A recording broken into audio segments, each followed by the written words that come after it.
You're now watching Sports Bettor's Paradise on the Bet Rivers Network. All right, Jimmy Ott, Paul Stone, talking college football, 4-2 collectively last week on the big games. Let's get to the big game and none bigger in Tuscaloosa, Alabama. Alabama in Georgia. Georgia right now at Bet Rivers 1.5 and 48.5. Both teams have exercised one of their buys in preparation for this game. It's the first time Alabama is home underdog since Nick Saban's first year in 2007 in Tuscaloosa. I was at Bryant-Denny Stadium, now Nick Saban Field, at Bryant-Denny Stadium that night when LSU went on to win the national championship. They were down to their last play, a 4th and 4, when Matt Flynn hit early Doucette for a 40-yard touchdown to tie it. A sack and strip of John Parker Wilson by Chad Jones set up the game-winning touchdown by Jacob Hester.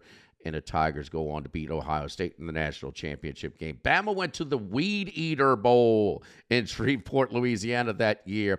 Things changed quite a lot since then. So I got to tell you, I'm pretty impressed, though, with Kalen DeBoer in his first year. Both teams, again, as we said, using one of their buys. Milroe this time of the year, as opposed to last year's big game against Texas, much more settled in as a passer. 11 yards an attempt, 8 TDs, and 0 interceptions. Still not totally comfortable with the intermediate stuff. He throws a long ball. He's much more comfortable there, and we know he can use his wheels, but certainly way more prepared for this stage than, say, a year ago against a comparable team, I guess you could say. I'd say Georgia this year, probably a little better than Texas last year, but that's close. And then Carson Beck, 8 yards an attempt, 7 TDs, no interceptions for the Heisman candidate for Georgia. They're coming off of that ugly 13-12 win in Commonwealth Stadium against Kentucky. So Kirby, who's considered to be the top coach in all of college football, he's earned it. He's deserved it with Nick Saban moving on. And maybe the best bench coach that we've seen in modern college football. He's stepping up in class a little bit himself, but you cannot argue with Kalen DeBoer's results, especially against ranked opponents. Paul, Georgia, 1.5, 48.5, prime time in Tuscaloosa. Yeah, what an outstanding game here as we move towards the end of September, moving into week 5. You know, you mentioned it. This is going to be, if they close as an underdog, this will be the first time Alabama's been a home underdog since the game you mentioned in 2007 against LSU. It would snap a 90-game streak of being a favorite at home. So quite a streak there. At least one sports book in this game on their game of the year lines during the summer opened Georgia as a 4.5-point favorite. So we've had a little bit of adjustment there. You know, looking at this game from kind of an elementary approach, Georgia, they've been good, but maybe not as good as some of the marketplace or most of the marketplace felt going into the season. Well, I think it's fair to say Alabama's maybe been a little bit better than advertised under first-year head coach Kalen DeBoer, although you have to take into account not only these two teams, but all teams in college football. They've only played 4 games, maybe 3 games in some cases, and you just don't really get a feel until they start kind of punching in their own class. Alabama, for instance, they've played Western Kentucky and South Florida at home and then went to Wisconsin and played a team that lost its quarterback on the first series. So we don't have just a great sample size yet. You look at this Georgia team, they returned talented quarterback Carson Beck, but they lack playmakers of the past anyway. They don't have guys like Brock Bowers, the tight end. He was a generational tight end, so you don't get many guys like that at the position even over the course of a lifetime, but they're missing Bowers. They're also missing Ladd McConkey. I mean, he was a trustworthy, gritty receiver. Don't have a guy like McConkey either. You know, both of those guys now doing their thing in the NFL, so they need some guys to step up. Behind their veteran quarterback, as you mentioned, Jalen Milroe, Alabama, they've displayed a nice degree of explosiveness. They have 11 plays of 30 yards or more in their first 3 games, so they're hitting some big plays, which is always crucial. Alabama has, at least somewhat surprisingly, in this series won 8 of the last 9 games. So I'm going to say the Tide makes it 9 out of 10. I'm going to take the Tide plus 1.5. Not a huge play. I am a little bit leery of the fact that Georgia was way below par against Kentucky in that narrow 13-12 victory on the road. An off week. I'm sure Kirby's been really easy to live with the past couple of weeks. So, I wouldn't go overboard here. But I do think Alabama right now is, a little bit better position being at home. So Alabama plus 1.5 over Georgia. Yeah, and it's not one of my releases, but I will certainly have money on the Tide as well in this one. And so many of Kirby's wins have been just because, they're just so much more talented than the others. But game day coach, when he goes against a comparable roster, a roster that can be competitive against his, I don't know.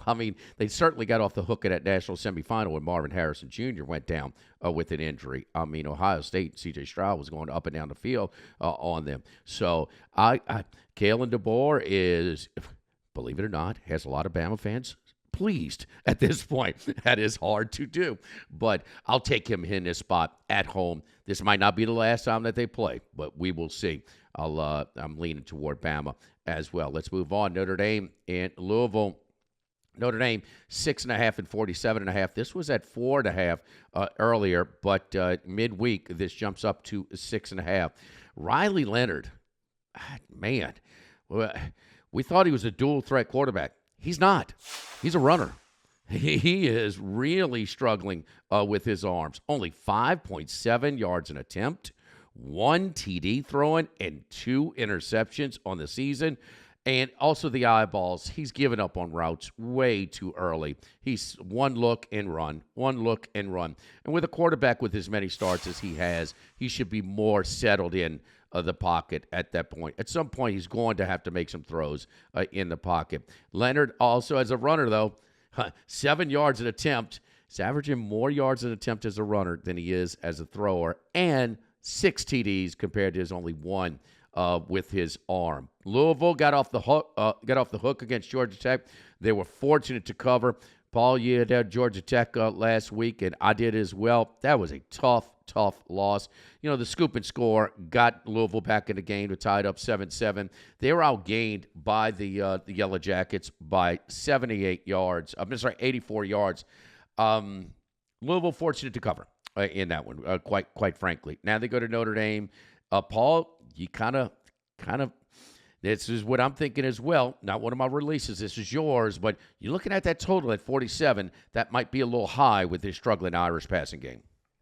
Yeah, I think it's maybe 47.5 right now. Yeah, 47.5. This was it. In any case, and I agree with you on Riley Leonard. He has not been, proficient at all in the passing game. But I wouldn't put all the blame on him. That offensive line is really decimated by injury, and he doesn't have any, go-to receivers. So it's a tough situation. Their passing game, though, under Leonard has not clicked. Their woes kind of started in early August when their projected starting left tackle, redshirt freshman Charles Jagasaw, went down for the season with a torn pectoral muscle. Although he only played in one game, I think, last season and redshirted, he was viewed as the Irish's top offensive lineman. So they lose Jagasaw in the preseason. And then to complicate the situation, against Purdue a couple of weeks ago, they lose another 2 offensive linemen in Ashton Craig and Jordan Botello. So their offensive line is really, really struggling. They lost 2 tackles that were drafted in the first couple of rounds of this past April's NFL draft. So they are really struggling there on the offensive line. And then to kind of exacerbate those injury woes, again, as I said earlier, they lack playmakers on offense. Leonard doesn't have a whole lot of help there. So they're not a prolific offensive team by any stretch of the imagination at this point in the season. But the one thing the Irish do have is they've got one of the better defenses in the entire nation. I don't think too many would disagree with that. They rank top 10, top 15 in a lot of key defensive categories, only giving up 9.8 points per game, only allowing 4 yards a play. So that defense is really carrying the day for the Irish at this point in the season. When you're handicapping totals, one of the things you really have to examine, in my process anyway, is pace of play.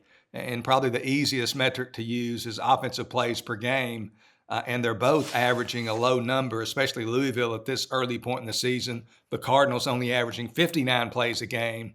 The Irish a few more at 66.5. So don't expect, a whole lot of plays compared to the average of about 130 plays total per game. I think we're going to get something less than that. And it just looks like to me, with the Irish's lack of offense, great defense, first 1 to 24 wins, give me under 47.5, Louisville, Notre Dame on Saturday.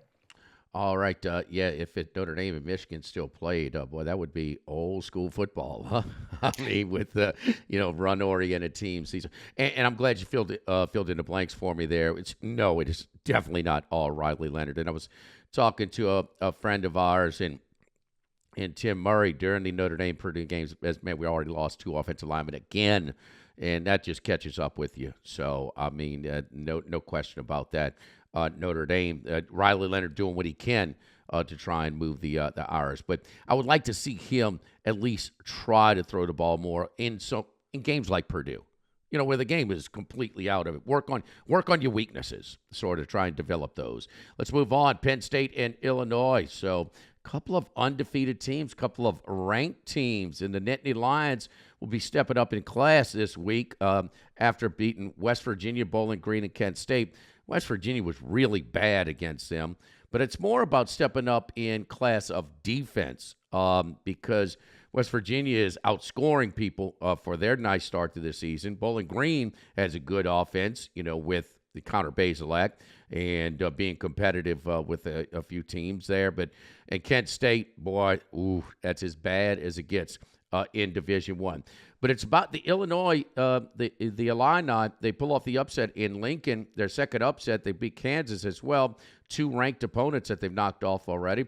The story is not their defense, and Brett Bielema are leaning on. The story is their transfer quarterback and the junior from Starkville, former 4-star recruit Luke Altmaier.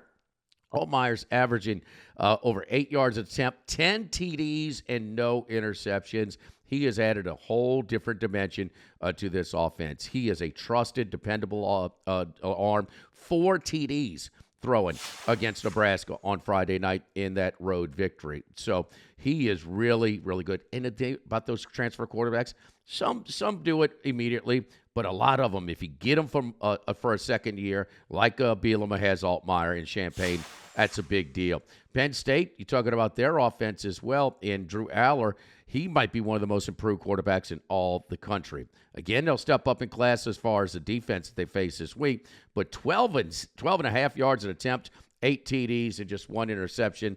The junior out of Medina, Ohio, is, again, all the hype, and he struggled badly last year. Second year, a year off season to develop. He's looked pretty good. So double play for me here, Paul. I like Illinois to be competitive here. I think Altmaier gives them a whole new dimension and a balance that Bielema has been looking for quite some time, and he's leaning on him. And Penn State, I think it's going to be more competitive than the 17.5, but I really like the over 48.5. And it's all about branding. We think about Illinois being this and Bielema being this, ball control, lean on you, big, heavy, trudging type of offense. They have way more dynamic with that passing game this year. So Illinois plus the 17.5 and over 48.5 in the total. Yep, I don't have a play on this game, Jimmy, but Illinois undefeated at 4-0, like you mentioned, upset victories at both Kansas and Nebraska, both of which were ranked at the time of those victories. And Luke Altmaier, I agree with you totally. Last year, very loose with the football, 13 touchdowns against 10 interceptions. So he's taking care of the football a lot better this year. And obviously winning that turnover battle is a big part of winning a football game. Not that he's necessarily going to win it, but if I was going to, and I'm not thinking of all the teams right now, but certainly National Coach of the Year in the month of September, to this point, Brett Bielema would have to be one of the candidates. And that guy does a good job. So I'll be watching this one with great interest. And it's going to be it is an interesting game because it'll give us a further barometer of perhaps just how good Illinois is or can be, and also give us a little more intel on Penn State as well. Bielema, it didn't work out in Arkansas, but he was close to turning the corner after losing his first 14 conference games in Fayetteville.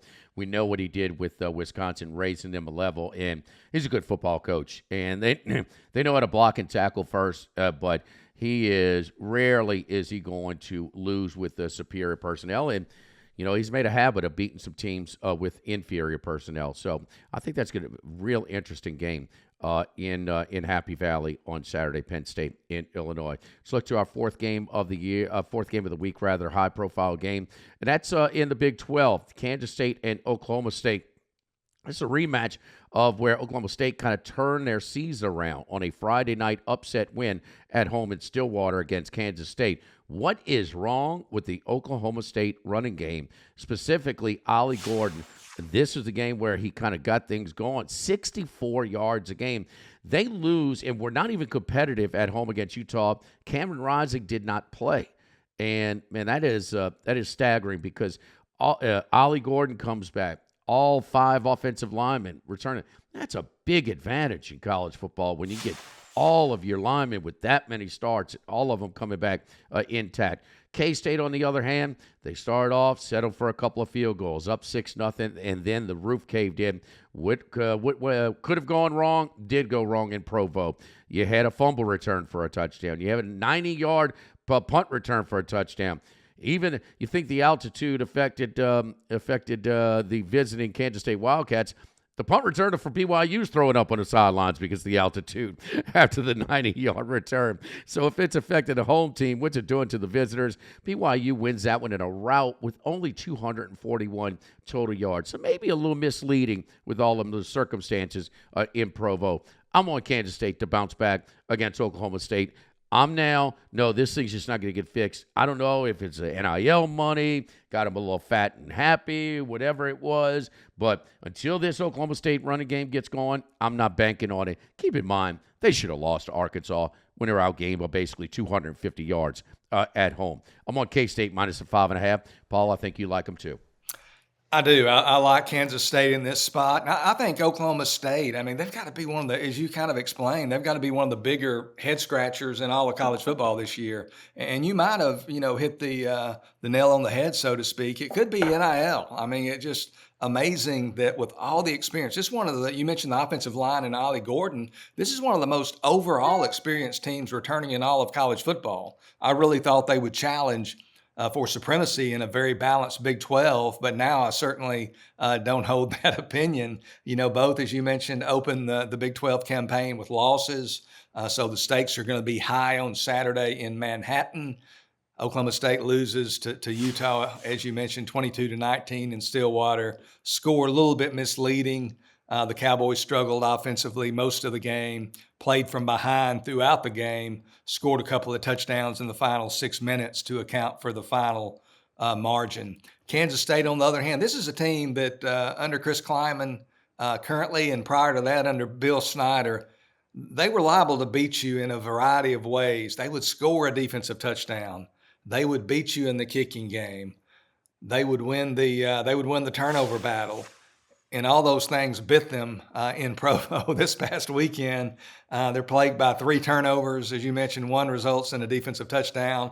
Also give up a 90-yard touchdown punt return by Parker Kingston, where he ran about 2 miles to score. If you hadn't seen that play, that's one worth calling up to take a look at. A really interesting punt return there for touchdown by Kingston. So both these teams off less than stellar showings, but I'm much more concerned about Oklahoma State in this spot and for the remainder of their season. Kind of as you mentioned, an experienced team, a 1,700-yard rusher back in Ollie Gordon II, the veteran offensive line, one of the favorites to win the Joe Moore Award, symbolic of the nation's top offensive line, but it just hadn't happened. Ollie Gordon only averaging 3.5 yards per carry, through the season's first several games. So really disappointing start by Oklahoma State. Interesting to note, Kansas State 12-3 against the spread in its last 15 as a home favorite. And also, maybe even more importantly, and I put credence in this particular trend even more so than some of the others, 8-0 against the spread off its last 8 straight-up losses. That dates back to the 2021 Texas Bowl that they covered and won. So the last 8 times they've lost a game, they have rallied to cover the spread in the following game. So like that there. I just look for Avery Johnson and Kansas State to rally. I like, last week's loss, a little bit misleading, as you said. I like Kansas State minus 5.5. They win it by a touchdown or more over Oklahoma State. All right. Speaking of Oklahoma State, it was Oklahoma State involved on one of my favorite angles. And my buddy Patrick Everson from VegasInsider.com was visiting down in the Deep South, and he quoted me on the field rush fade. There's field rush fades, and then there was that thing in Boulder. I mean, what was that? I mean, a good thing they ruled it a fumble on the field. How long would that have taken to get all the fans off the field in Boulder after that wild one? So, Coach Prime, and not only that, but they had to score once to get in that position. They were down 14. They had to avoid a missed field goal to get into that position, in which lost in all of the dramatics at the end of the game. Well, they can't block. It's period. And, if it was daddy ball, Coach Prime's not doing a good job of daddy ball. He's not protecting his son at all because he is running for his life. He's getting hit a lot. So their offense is really broken with that offensive line. Not just the quarterback, as Paul talked about with Riley Leonard. But no pass protection in Central Florida. Gets the Buffaloes after the field rush fade. Central Florida did a good job in this spot. Remember Oklahoma State last time they got a shot at Bedlam against Oklahoma, their big brother, and they're moving on, not playing them anymore. They rushed the field in Stillwater. Oklahoma State played great that day. Then they got trounced 45-3 in Orlando by Central Florida. And here come the Golden Knights to capitalize again. How about Gus Malzahn's crew? They pulled it out, got a favorable call in Fort Worth late against TCU, and K.J. Jefferson led them back. But it's not just K.J. Jefferson. He gets as a lot of times the quarterbacks do, get all the attention. Gus Malzahn likes to run the ball first, and they are running it to the tune of 454 rushing yards a game. R.J. Harvey had 150 of those per game. So Jefferson is really picking his spots. In 3 games, he's only having 17 attempts a game. Now, in those 17 attempts, he's very efficient, over 11 yards an attempt. But 639 total yards a game, but it's all on the ground here. Will they, if they get some 3-and-outs with the pass rush against Colorado, this could be a long day for the Colorado defense on the field. The numbers inflated. It's big for a reason. I'm laying Central Florida. Situational spot, one of my favorites here. The Golden Knights minus 14.5. Yeah, I've been bullish on Central Florida, since the spring. I actually made this number a little bit closer to 10 or 11, so I don't have any betting interest on the side. I'm certainly not going to take Colorado, though. Their offensive line, I really thought coming into the year it would be at least slightly improved with the addition of freshman left tackle Jordan Seaton. If the other 4, positions on the line were the same, but they just have been struggling. It looks much like it did last season. There on the offensive line, Shedeur Sanders not having, very rarely having sufficient time to look downfield and go through his reads. So they're struggling there again. The UCF team, as you mentioned, that running game with R.J. Harvey, Penny Boone, big physical guys, his backup, they're just hammering it. And Gus Malzahn has it going on, and I still think, UCF is a team to watch and a team that could surprise there in the Big 12. Although I'm not going to bet the side, what I'll be interested to see, and I don't think it's available yet, but I'll be interested to see what UCF's team total is based on the side, and the total should be around 38.5 or 39. I think Central Florida is going to bust 40 here. So if persons have access to that there when Bet Rivers debuts that number, I think UCF, as long as it's 40 or under, I'd take UCF's team total over the team total.